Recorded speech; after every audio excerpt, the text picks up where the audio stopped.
How many of you thought about some things that you know that you deserve or you want out of life or you would like to enjoy experience, and you found yourself blocking yourself? Raise your hand if that ever happened to you before. All right, very good. Here's what I want you to do. Shake somebody's hand on your right and your left, and here's what I want you to say. Whatever you're seeking, it's seeking you. It's seeking you. You can have it. You can have it. Give yourselves a round of applause, all right?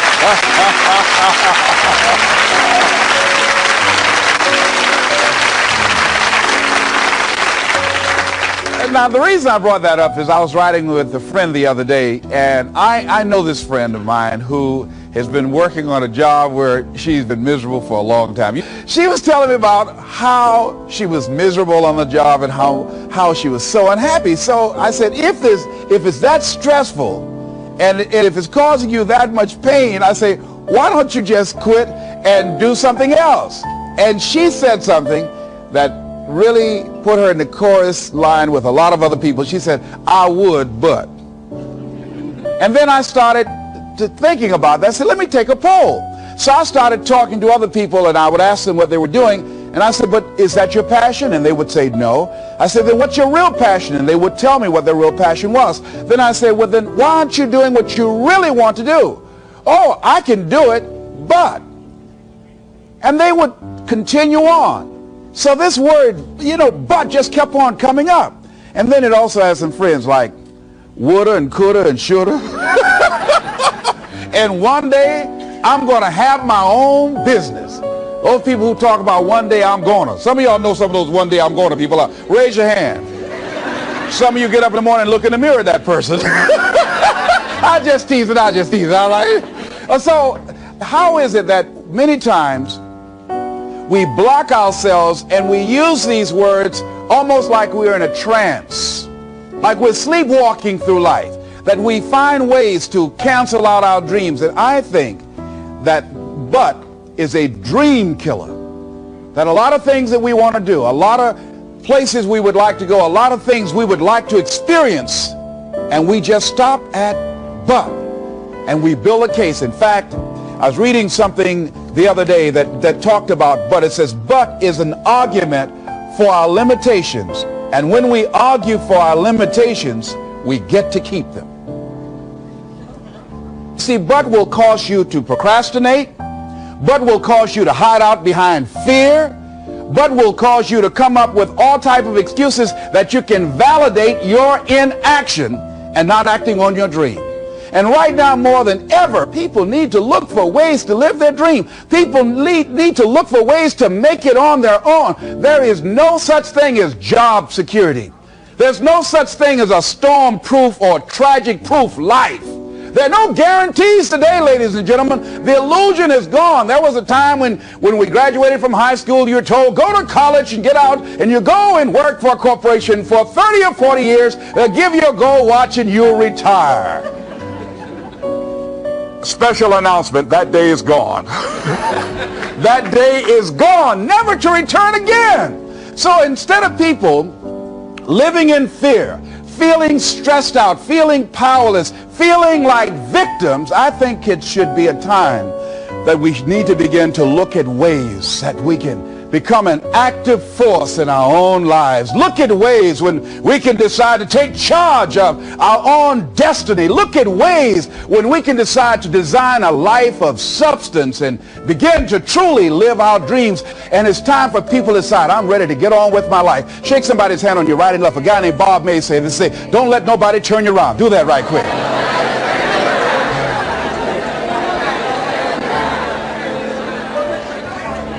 Now, a lot of people say, I'm going to live my life one day when things get right. When I get all my bills paid. When I get my feet on the ground. I say, what have you been walking on? See, there are no problem-free moments. A guy named Dimples had a record one time called, If It Ain't One Thing, It's Another. And I say, if it ain't one thing, it's 12 others. Always something there to build a case on why you can't move on, why you can't grow to the next level, why you can't begin to manifest your greatness, why you can't begin to live life on your terms. Always something there to block you, to keep you where you are, and keep you from beginning to develop your true greatness. Always some fear. How do we handle it? And I'm saying that if you've been hiding out behind but, if you've been using the fact that you don't have enough money or you don't have the education, take it head on. Go get the education. I was saying to a guy the other day who was saying, I said, how old are you? He says, 47 years old. I said, your sister tell me that you can't read. He said, that's right. I said, why? Well, you know, I didn't go to school. I said, excuse me, how old are you? I'm 47. 47? Yes. And you can't read or write? Yes. Have you ever heard of adult school, adult education? Have you decided that you should learn how to read to begin to expand your world? Why are you using that as a racket? Why don't you decide now that you're going to expand your world, that if other people can learn, you could learn too? Well, it's hard for me. Have you been and sat in a class yet? Have you signed up yet? No, I haven't. See, a lot of people say no, ladies and gentlemen, to things, and they don't even know what they're saying no to. They haven't even challenged themselves. He hasn't even gone to sit into a class and say, teach me how to read. Instead, it's been easier for him to go through life, he thinks, trying to play a whole con game, pretending he knows how to do something that he doesn't know how to do. And you know what? Most of us go through life like that. Most of us go through life pretending that we're satisfied where we are, pretending that everything is okay, pretending that we don't have any special goals or ambitions or desires, when really deep down inside we do really want more. But if you look at our behavior, if you judge based upon what we do, that really will tell you some true stories about people, because you have to judge a tree by the fruit it bears, not the fruit that it talks about. See, a lot of people pretend that they want more out of life, but all you have to do is watch their actions. That will tell you something. So I used to pretend that I wanted to lose weight, but how could you tell I was pretending? Watch me when I have a piece of sweet potato pie.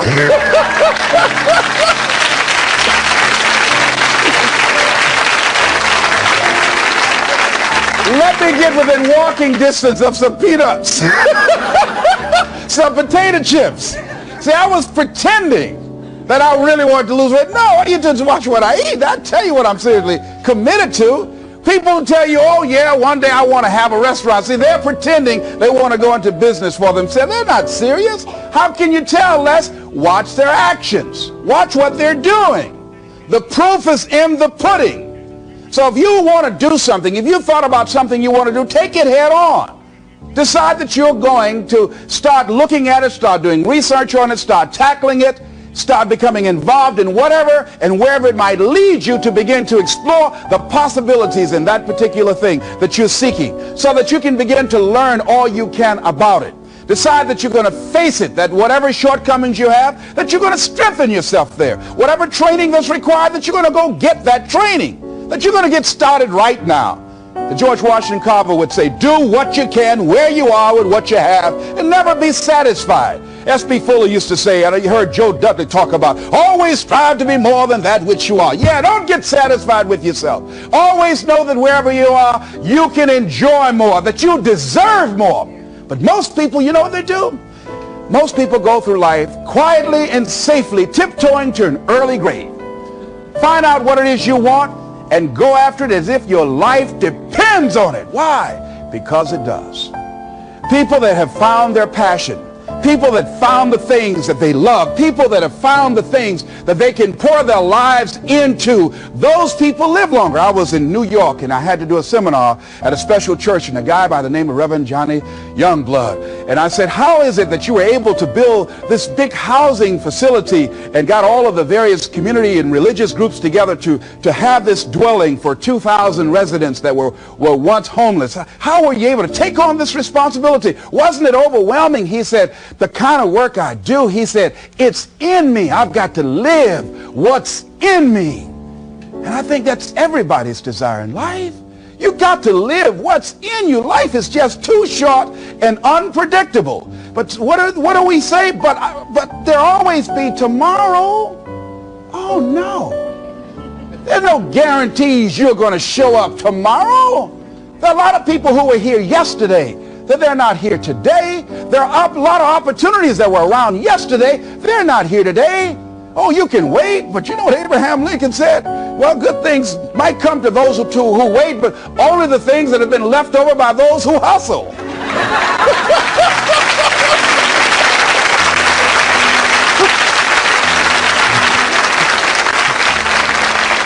So who want to go through life picking up leftovers? You deserve much more than that. The leftovers is somebody has left you. So take it head on, begin to explore. Here's something else. Decide to do it now. Decide whatever you want to do, that you are now going to become actively involved right now, exploring the possibilities for you. That you're going to look at it and do just a little bit of it right now. When I decided to become a speaker, I didn't just quit my job and just ran out and say, I'm a motivational speaker. No. What I did was, I decided to start looking at other people that were involved in the speaking profession. I volunteered to work with some speakers so that I could learn. Whatever you want to do, get your feet wet. Gain some experience doing some volunteer work in the area and find out whether or not this thing you want to do will fit for you. A friend of mine told me he wanted to have a restaurant. I said, have you ever operated a restaurant before? He said, no. I said, well, really, you don't even know if you want one. I said, what's your expertise? What do you bring to the table? He said, I can cook real good. I said, well, what about the management side?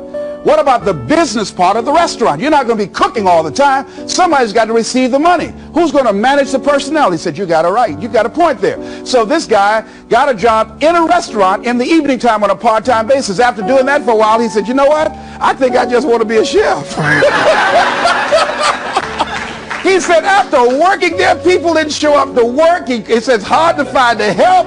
People weren't responsible. The headaches, the guests were just giving him problems day in and day out. They weren't ever satisfied. He said, no, I just think I'll stick to cooking. See, you got to find out what fits for you. Because you might decide that after you go up in there and examine it and experience it and get some experience under your belt on it, well, you say, this is really not what I want. This does not fit for me. So decide that you're going to do that. Now, John H. Johnson said something that's very important. He said, there's no defense against an excellence that meets a pressing public need. See, whatever you decide to do, look at it and find out what is it that I have that I could bring to the table that can begin to enable me to ensure that I could be successful in this. Where is the opening for you? There's room for you out here in the arena called life. There's room for you to come out and live your dream. Don't allow but to keep you in the corner or keep you up in the bleachers looking at life, being a spectator, not being a participant, making a difference in life. I believe that all of us came here with something. All of us showed up to give something, and that nobody's going to give that service that you have to give. No one's going to produce your product. No one's going to write your book. No one's going to open your academy. No one's going to begin to create your daycare with a special curriculum to help to cultivate the high self-esteem in our children. That's your idea. And if you don't bring your idea out here, when you die, all of us will suffer because we've been deprived of your genius because you allowed but to keep you in the bleachers and not pursuing your greatness. You take it to your grave with you. And that's what most people do. I think that's why the guy said that many people die at age 21 and don't get buried until they're 65. They're walking dead. You can tell them by the way they walk. How they look in the face. When they speak to you. I was giving a speech in this high school, and a lady came after school. She said, Mr. Brown, I want to talk to you about my son. I said, what is it? She said, he's not motivated.